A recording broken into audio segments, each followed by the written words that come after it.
Hola mi gente, ¿cómo están todos? Besitos a todos. So, you want to monetize your feed on Instagram? You want to know how to effectively prepare your Instagram profile for monetization? Then you're going to want to watch this week's innovative insight, which brings you the basics of monetizing your feed, how to create a beautiful and coveted, illustrious Instagram feed. Watch this.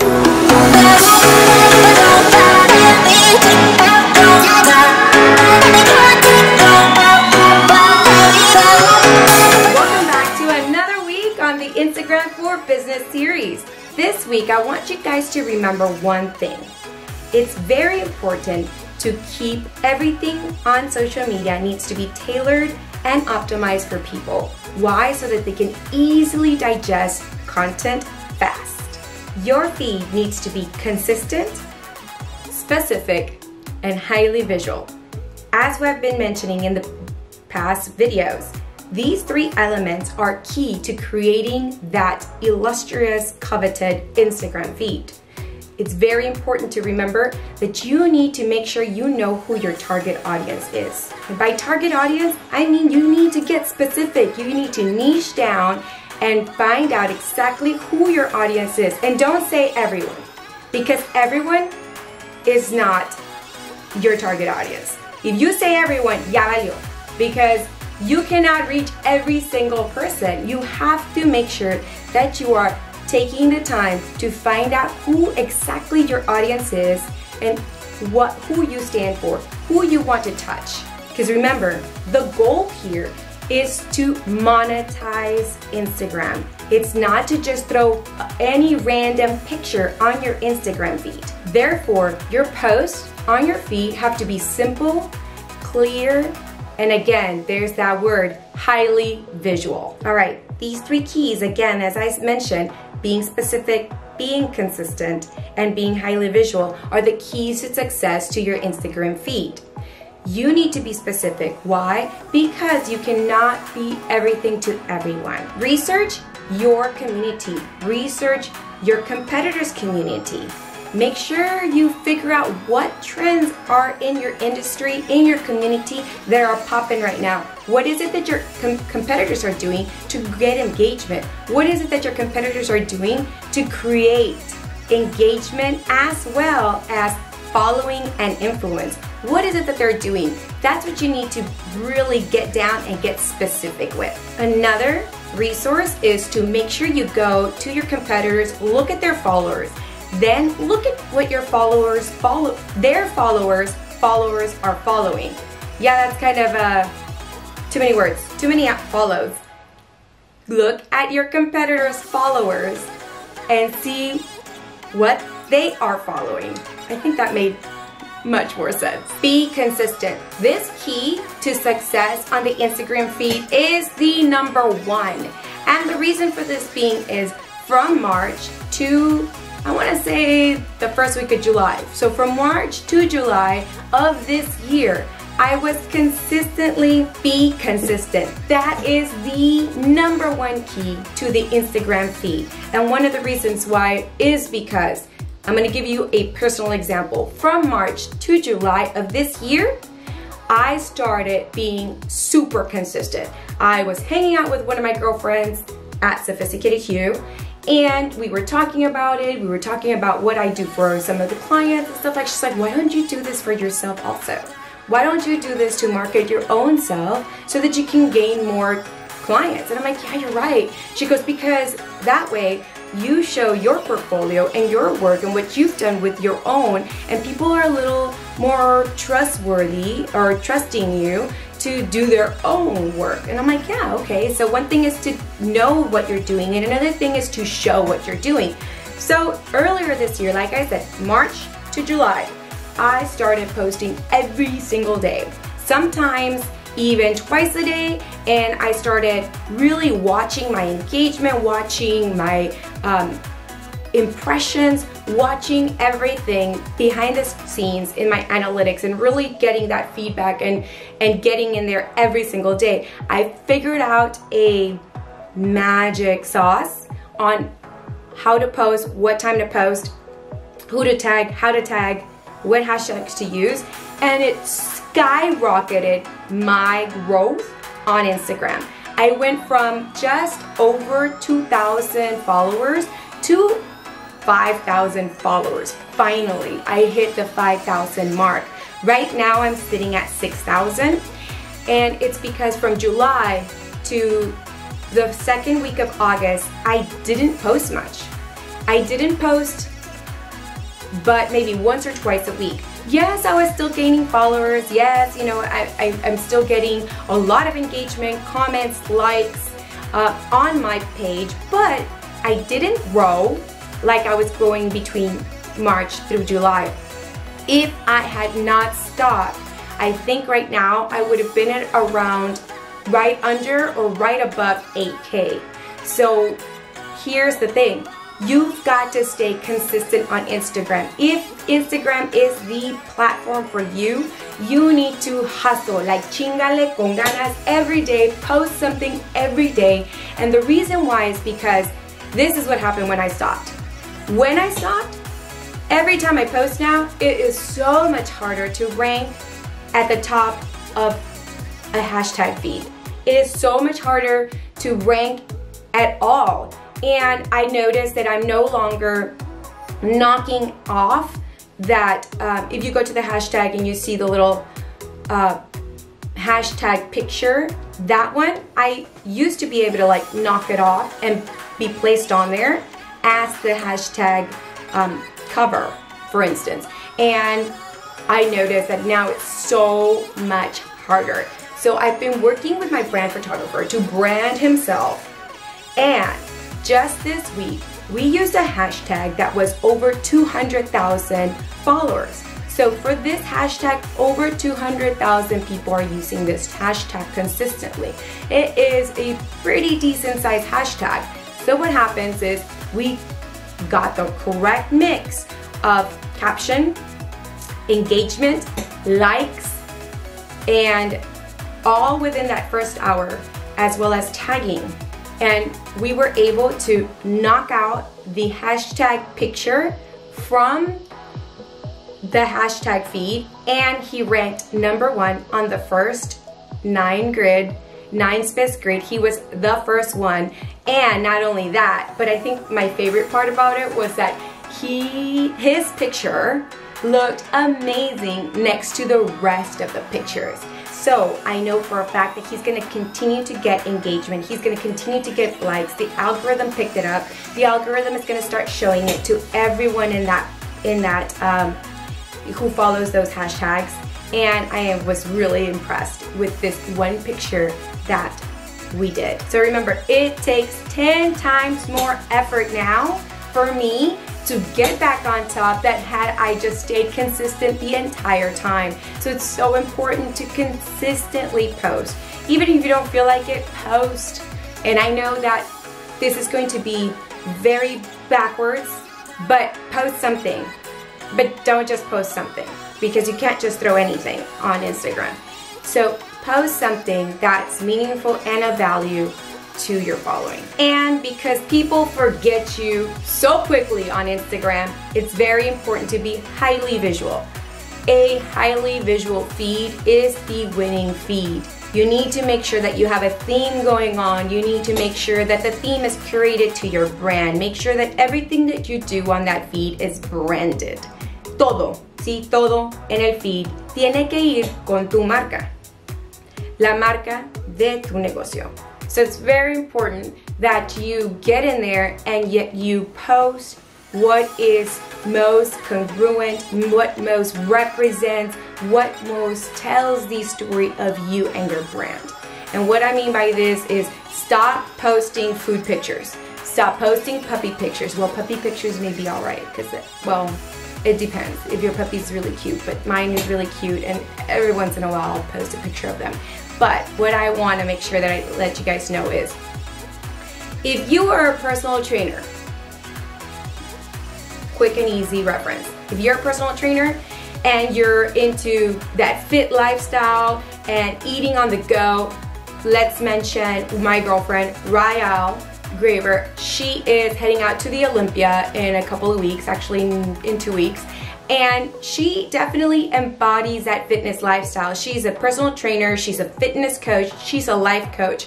Everything that she posts on her feed has to do with eating healthy tips on working out, tips on really having a healthier life, and also her brand, who she is, and how, you know, when she's in the gym, when she's with clients, you know, her life. She is that aspirational health and fitness lifestyle guru. So it's okay for her to post pictures of her meal prep because it is consistent to her brand.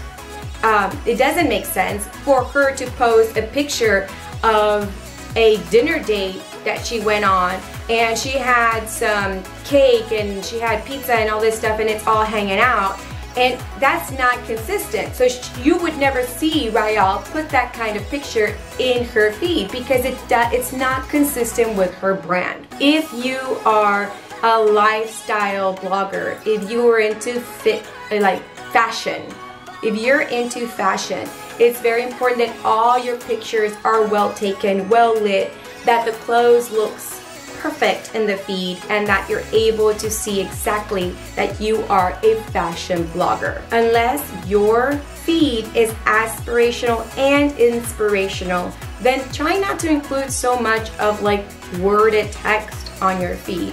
I find that worded text doesn't do really well if your feed is primarily visual images. However, if your feed is primarily text heavy, for instance, inspirational quotes, for example, my friend Two-Fisted Domination, his feed, he's got over 15,000 followers, but his feed is all text and text heavy.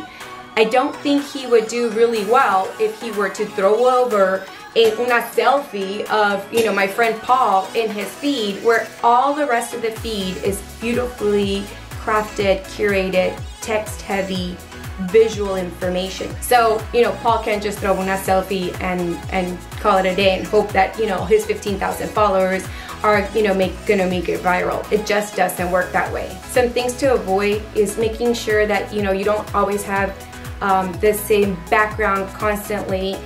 If you have a visual, not text, if you have a visual feed, make sure that the background is not exactly the same over and over and over and over again, because, you know, last thing people need is the same selfie una y otra vez.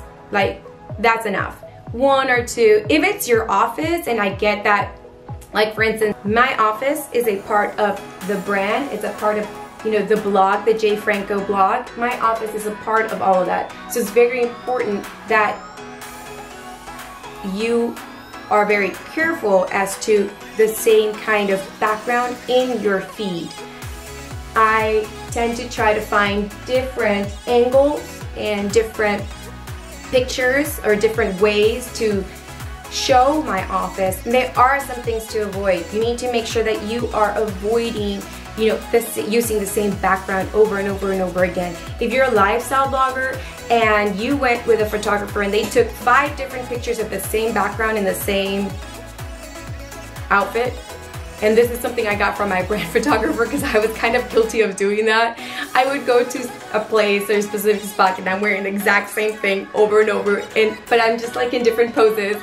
You know, nobody wants to see that either. Make sure that you mix it up. Mix it up, save some of those pictures for later posting, save some of those pictures to post in different platforms, not necessarily for the gram. There's a lot of times that, you know, Mark and I were together and we're shooting in the field, and even for clients, we'll shoot specifically just for Instagram, and then all the others that are kind of decent, we'll use those for stock photography for their website or stock photography for other places. And, you know, even furthermore, the stock photography that we use for websites may not necessarily ever make it to the Instagram feed, because you want to make sure that you're constantly giving people fresh content that they're not seeing over all platforms. You want to make sure that the content that you put on your Instagram feed is not something that they're going to find on your blog or something that they're going to find on your Facebook feed or on Snapchat. You want to make sure that people come to your platforms to see the different faces of your brand, to see the different dimensions of your brand. So make sure that whatever you put in Instagram, it is solely curated just for Instagram. And finally, I'm going to give you homework this week, and my homework this week includes identifying the 3 types of feeds that you may be creating for yourself. There are 3 types of feeds that are around in the gram. Number one is that inspiration, motivation, education, entertaining, those kind of feeds. The feeds that show memes, the feeds that are pictures with quotes, the feeds that are high text, those are, number one, inspire, motivate, educate, entertain. That type of feed. So if you're that kind of feed, keep it only that.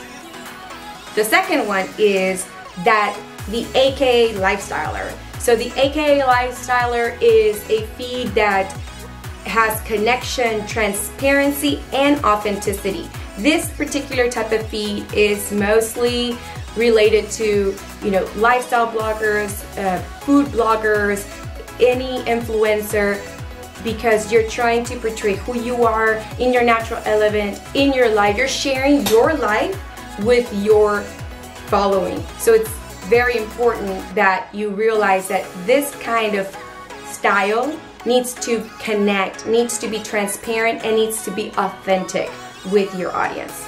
The third one is the one that I fall into. So my feed falls into value-driven.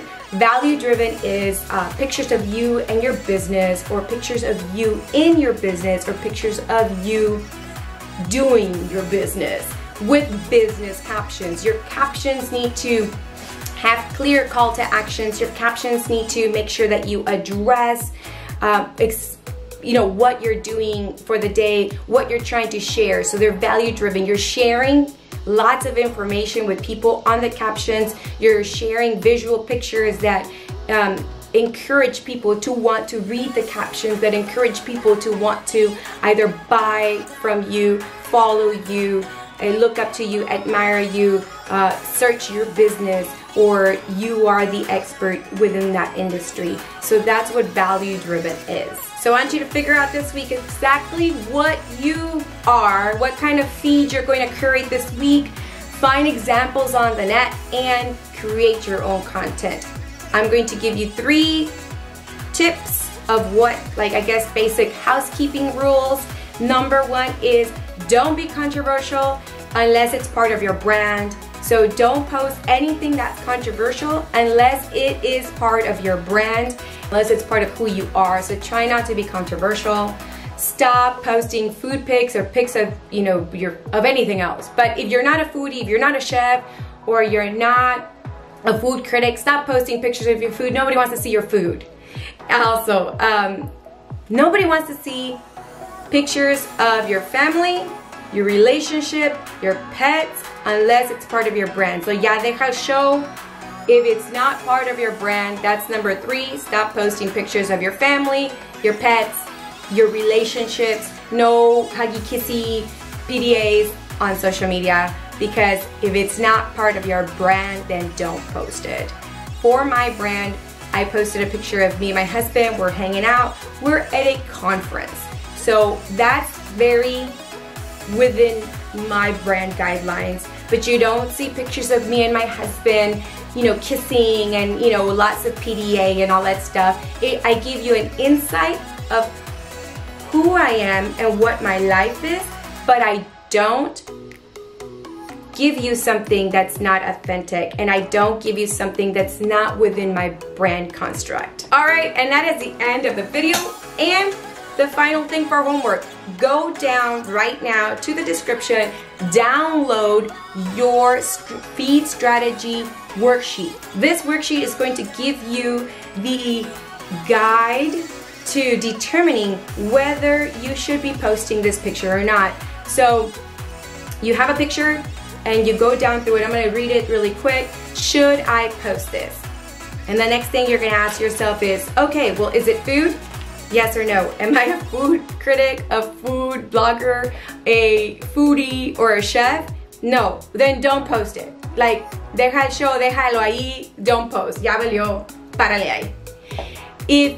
If you are, and it says yes, then, you know, is it, you know, go ahead and post it. Is it family? Yes or no? Is your family relevant to your business? Yes or no? And then you go down the line and you figure out, and you ultimately want to get to the yes, because the yes means that you get to post that picture that you want to post on your Instagram feed. So make sure you go down to the description, download that checklist. It is an amazing tool so that you can figure out exactly what you should be posting on Instagram, how to curate your Instagram feed. It gives you lots of tips and benefits, and it gives you the basics of what you need to be posting on your Instagram feed. It answers the questions for you. It answers in case you decide to say, ooh, should I post that? Is that worthy to be on the Instagram? Is it not? Then that's what it does for you, and it helps you out. So this tool is amazing for everyone, not just for brands. So it's a great tool for you to be using.